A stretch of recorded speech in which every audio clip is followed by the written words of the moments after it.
Welcome to another PC Sportscards PSA submission reveal.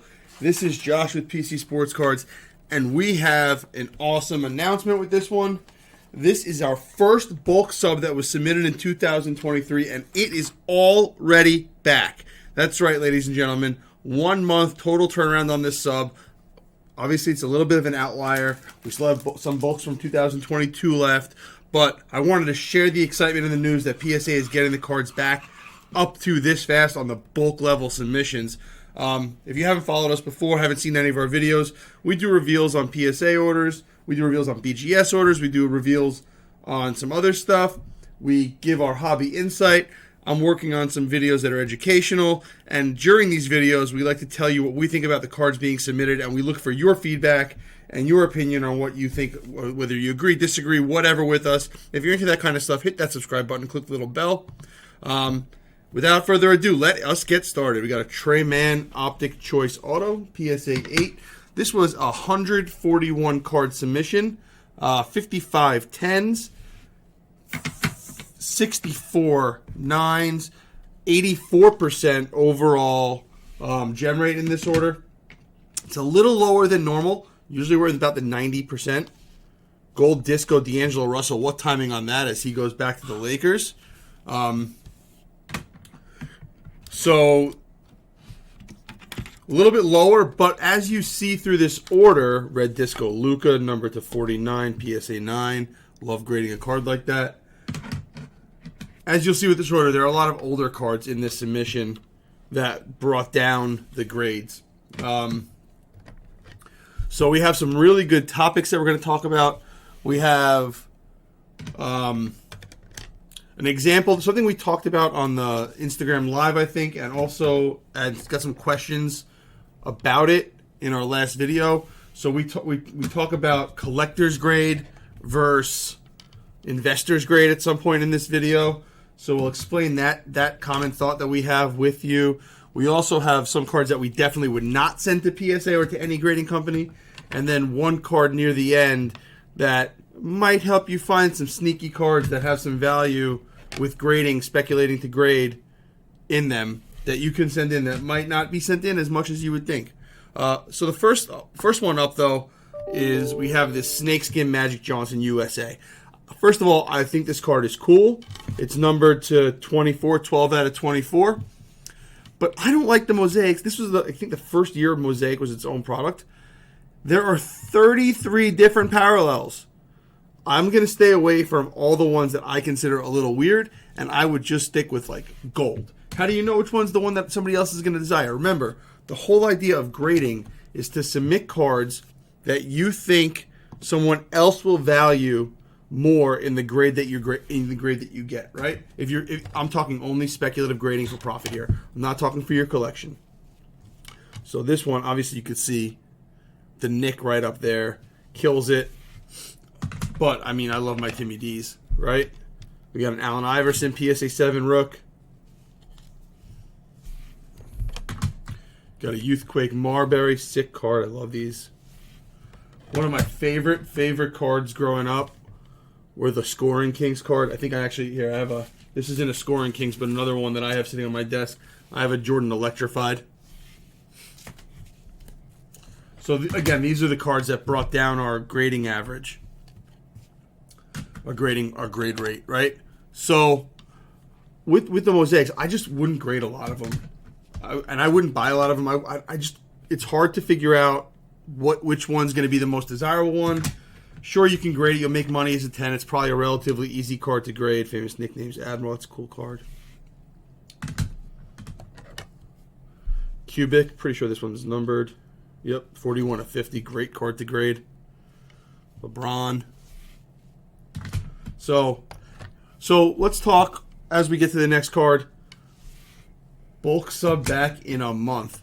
What does that mean for the other grading companies? Sheep the Beat Refractor. What are the other grading companies going to do to compete with that? I mean, I think 1.5, 2 months is more realistic, and this one was fast. But that's still crazy. All right, number 2. Collector's grade versus investor's grade. Let me explain. So we don't have any specific recent sales like we normally do. We just have the chart on the bottom. The bottom chart that has the prices, the white number is what we call VCP. The green number is the high sale price in the last year. The red number is the low sale price. So that's really outliers. We take the average price. That's the VCP. That's the white number. Looking at this and looking at the PSA Pop Report, there are 3,000 PSA 8s. So right there, that is the last card you get in a collector's grade, right? So that's a card that won't have the same upside, but also won't be that much more expensive than the lower grades. And as you can see, a 7 is $60 and an 8 is $85. That's relatively close. So if you're a collector and you want to get the highest grade that's in the collector's grade, get the one that has the most cards in that grade, right? So if there were 5,000 sevens, I would consider the 7 the collector's grade, right? The investor grade is when the price starts to explode exponentially. So those are the ones that when the market goes up, you're going to see the biggest bang for your buck. So we're seeing $200 for a PSA 9 and $1,400 for a PSA 10. There's only 347 PSA 10s, 5% PSA 10s. It's crazy low, right? That's why we see that huge jump. $200 compared to $84 is 1.5 times, 150% the price. When if you go down, you're only going down 25% to get to the next lowest of the 7 when you're going for an 8. So if you're buying these cards as an investment, as a long-term investment where you think that you're going to profit from the card going up in value, you want to get a 9 or a 10. If you can't afford a 10, a 9 is a reasonable price at $200. If you want to get the best card, the best bang for your buck as a collector, you get the one that's graded the highest, which is the 8. That would be the collector's grade. Do you guys understand that? Let me know. If you don't understand that, let me know. I can explain it again. I've explained it in past videos, but I'm happy to go over that. I think that's great information. And I think that's the kind of stuff that I think you can learn here, that if you're looking to buy and collect these cards, listen, not everybody is doing this just to turn a profit. I'm not doing this just to turn a profit. I have a nice collection of my cards. Right, I do profit on a lot of cards that I buy individually. Here we're seeing some more Skybox USA cards. Upper Deck Golf Tiger. This is a really cool one that we have that I don't see a lot. Maya Moore, 2007 PSA 10. Probably good value there. Gabriel Marino, Optic number to 25. Morabelle Blue. So what we were talking about before we stopped to talk about the collectors versus investor grade, which I think is, I love talking about that because I personally look to buy cards in collector's grade that I want to collect, or even a little bit lower than a collector's grade card that I want to collect. But if I'm investing, I'm always looking for that bump. I'm always looking for if I can't afford a 10, does a 9 make sense, right? I'm always looking for that. Vasquez Lava, Ray Wave, whatever. So we have another topic to talk about, and this is something that we talked about, I think, in the last video. I think I'm going to have to talk about this very often and hope this point gets driven through. 3. There is absolutely no reason to grade this card. You're paying $19 to grade. The card is $7 raw. If you pulled it for some reason, you opened Chronicle and you pulled it, maybe that makes sense. But if you could sell it for $7 and take no risk, the $29.99 that you're getting, you're making an extra $2. It's probably a $12 or $15 card as a 9, right? You got lucky here. Whoever submitted these got lucky and got 2 10s. There's not a lot of them out there, but they only sell for $30. There's no reason. Now, if this card were $1 or $2 raw, or you pick it up at a show for $1 or $2, maybe it's worth sending in at that point at the lowest level. But other than that, if your best case scenario is making $2 or $3 on a $20 investment, and your worst and your more common case scenario is losing $10 or $15, there's just no reason to do it, right? You have to be picky with what you send in. You have to be picky. Brady's. Lots of 9s on Brady's. That's going to be a money-making card.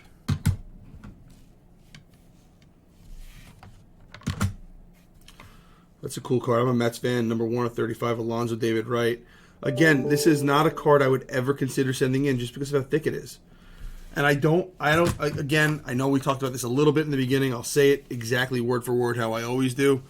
The idea of grading cards in speculation to make money is to send in cards that somebody else will pay a premium for graded. I don't see people paying a premium for that dual David Wright, Pete Alonso thick definitive card. It's a 10. I just don't see it. Maybe one person. Maybe you get lucky. But save your money. Sell the card raw. It's most likely to get a 9 anyway. We're not in the boom. We're not in that same time. All right? We got one really horrible grade in this order. Simon Juan, a Mets prospect. I'm a big Mets fan, so I'm happy about this. PSA 3. We showed this with a Bobby Witt the other day on TikTok. If you're not following us there, PC_Sportscards. And this is the same exact issue. There is a giant crease going through the back of this card. Can you see it? Crease right here. There's your 3, ladies and gentlemen. Always, always, always look at the back of the card. I cannot tell you how many cards we get back every week that get a 2 or a 3 or a 4, and the customer's like, what the heck happened? I have no idea that card was perfect. They send me a picture of just the front of the card. Look, I can't believe there's something wrong with this card. Look at the front. It's beautiful. It's perfect. It's well-centered. The corners look sharp, and then I turn the card over, and boom. Crease going through the entire card. When there's a crease going through the card, it's going to be a low grade. Ellinger Purple. What's this number to? 50. I like that card. Black Pandora. Now this guy sent in Colts. He sent in the Ellinger and he sent in this Pay. So I'm going to guess he's just a fan of those guys, a Colts fan. See Zappy again, Origins. I'm not grading it. I'm just not grading Origins cards. What's the point? I'm most likely going to get a 9 or worse. Isaiah Spiller. 8. Dame, that's a good one. Numbered? Not numbered. Sekou Gold. NT Clutch Factor. Great card. Sell it raw. There's no shame in selling a card raw. There's no shame in it. Charizard. More Charizard. More Charizard. Guys, I don't know about you, but I am completely off the select train. I own a few select cards, and unless I get a killer deal on it, I just keep on getting stuck with select cards because that's numbered to 25, but there's 100 of them. It just it doesn't make any sense. Ayuk 8, off center, top to bottom.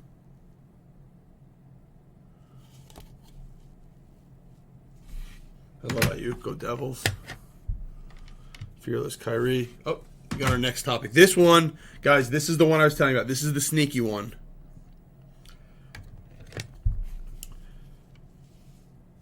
This is amongst the safest cards to grade to make money legitimately every single time. Let's go back to our Brady example. That was a $7 raw card that a 10 sold for $29.99. And there's not a lot of them graded. So nobody cares about that card. This jaw is $8.50, so $1 more raw. A PSA 9 sells for $41. A 9 is profitable at a $19 grade. Of 530 of these graded, 525, the qualifiers at the bottom one. So 525 out of 530 of this card graded made the submitter money. This is an amazing card to send in for grading.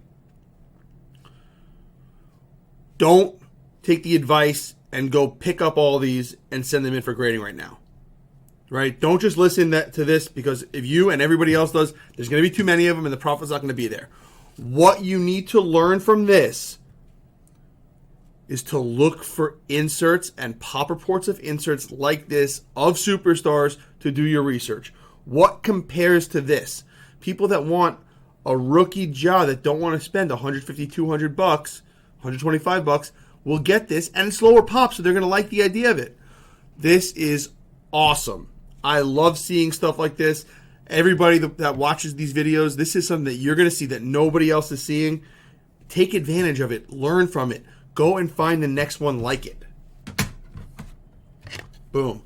So this guy took $20 worth of cards, spent $60, and turned it into $150 with an easily gradable card. Oh, that is the stuff that I love to see in these orders. And not only that, it came back in a month, so he'll have it for the playoffs. He'll have it right away. Oh, that's awesome. It makes me so happy when our customers do well on orders. I love seeing the success. I love it. I love seeing all the chrome. Sending this stuff in. You expected this back in late February, early March probably. You're getting it back now so you could time the market exactly how you want. Getting an order back. I mean, guys, you tell me what you think is going to happen when PSA hits this for more and more and more and more. Number 225. More and more orders coming back this fast. Ronnie Mauricio, contenders, draft picks. I would not grade this. I don't grade non-licensed stuff. Maybe some really rare optic or something. SP Vlad, that's a cool card. Contreras, Topps Chrome Auto. I love seeing all the baseball here. I love it. Prospects, even if it got a 9, prospect cards. Eric Pena. Acuna SP, non-SP refractor. Darius Garland, NBA debut. Not really one of my favorite cards to grade, but at least he got a 10. Cassis refractor. Reed Trimble, Ray Wave. Danny DeAndrade, whatever. More of him. Guys, I think that sending in these chrome autos are awesome. Cooper Bowman. Kumar Rocker should have been a Met.